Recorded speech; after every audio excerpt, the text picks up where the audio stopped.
یہ حدیث کیوں چھپائی گئی؟ اس حدیث کو کیوں بیان نہیں کیا گیا؟ ایسی حدیث جو اہل سنت والجماعت کی 200 سے زیادہ کتابوں میں موجود ہے، جس کو 20، 24، 39، 40، 80 یا 84 مختلف روایات کے مطابق صحابہ اکرام نے نقل کیا.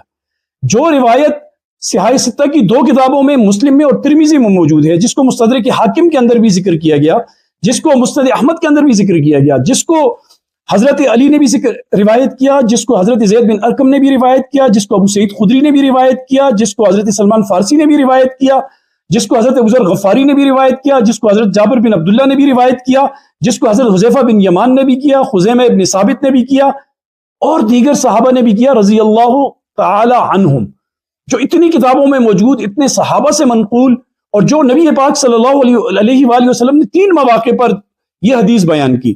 ایک غدیر خم کے موقع پر، دوسری حجۃ الوداع کے موقع پر، اور تیسری مرتبہ اپنے بستر علالت پر.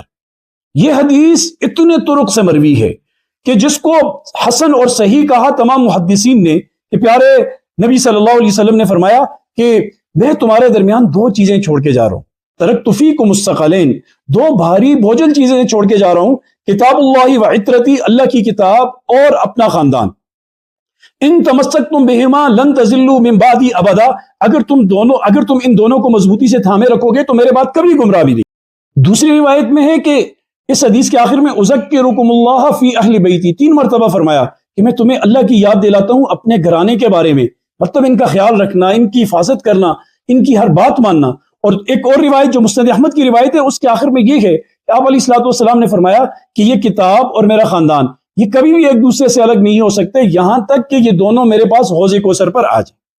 تو یہ روایت جس کو اتنے طرق سے نقل کیا گیا، اتنی کتابوں کے اندر مذکور ہے، جس کی اتنی اہمیت بیان کی گئی، ممبروں سے بیان ہونا کیوں بند ہوئی؟ اس کو محفلوں کے اندر اس کا ذکر کیوں بند کیا جانے لگا؟ کیوں یہ عوام تک نہیں پہنچائی گئی؟ تو اگر آپ تاریخ کے اوراق کو گنگالیں گے تو آپ کو 2 وجہ نظر آئیں گی. پہلی وجہ بنو امیہ کا کردار اور بنو عباس کا کردار.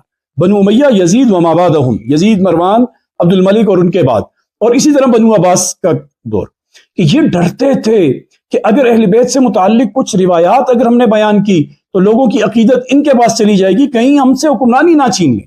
اس لیے جتنے ائمہ ہیں سارے شہید کیے، جتنے ان کے اہل بیت کے بڑے لوگ تھے انہیں جلا وطنی پر مجبور کیا، خواہ وہ عبداللہ شاہ غازی ہوں یا کوئی بھی ہوں.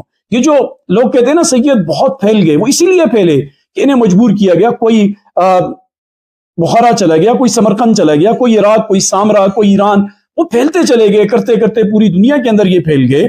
یہ انہوں نے یہ سارا کچھ کیا اس کو دبانے کے لیے، لیکن اللہ کا حق کب دبتا ہے؟ آج پھر ماشاءاللہ سے یہ سب کے سامنے یہ حدیث ہے، اپنی پوری روز روشن کی طرح آیا ہے. دوسری وجہ جو ہے وہ مسلکی اختلاف نے بھی مجبور کیا لوگوں کو کہ اگر یہ بتاؤ گے تو یہ اس سے تو شیعوں کو تقویت ملتی ہے. نہیں بھائی، شیعوں کو کیسی تقویت ملتی ہے؟ اس سے تقویت اہل بیت کو ملتی ہے جو پہلے سے قوی ہیں، لیکن ان کے مناقب ذکر ہوتے ہیں، ان کے فضائل ذکر ہوتے ہیں. کیا شیعہ کوئی اچھی بات جو صحیح بات ہے اگر وہ شیعہ بھی کریں گے تو ہم چھوڑ دیں گے؟ وہ کوئی دوسرا کرے گا تو ہم چھوڑ دیں گے؟ ہرگز نہیں چھوڑیں گے. وہ کرتے ہیں یا نہیں کرتے ان کی مرضی، وہ جیسے کرتے ہیں کیسے کرتے ہیں یہ ہمارا مدعا نہیں ہے. ہمارا مدعا یہ ہے کہ ہم نبی کے ماننے والے، نبی کے پیروکار ہیں. تو جو روایت 84 صحابہ کے قریب، 80 صحابہ کے قریب صحابہ نے روایت کی، جس کو 200 سے زیادہ کتابوں کے اندر جمع کیا گیا، اور جس کو نبی پاک صلی اللہ علیہ وآلہ وسلم نے اہمیت کے طور پر 3 مختلف مواقع پر ارشاد فرمایا، اس سے ایسی چشم پوشی کیوں کی گئی؟ آپ بھی بتائیے گا، آپ کے خیال میں ایسی کیا وجہ ہو سکتی ہے کہ یہ حدیث بیان نہیں ہوئی، یہ حدیث کا ما حق لوگوں تک پہنچائی نہیں گئی؟ کمنٹ سیکشن میں آپ کے جوابات کا منتظر رہوں گا. اللہ پاک ہمیں سمجھنے کی، عمل کرنے کی توفیق نصیب.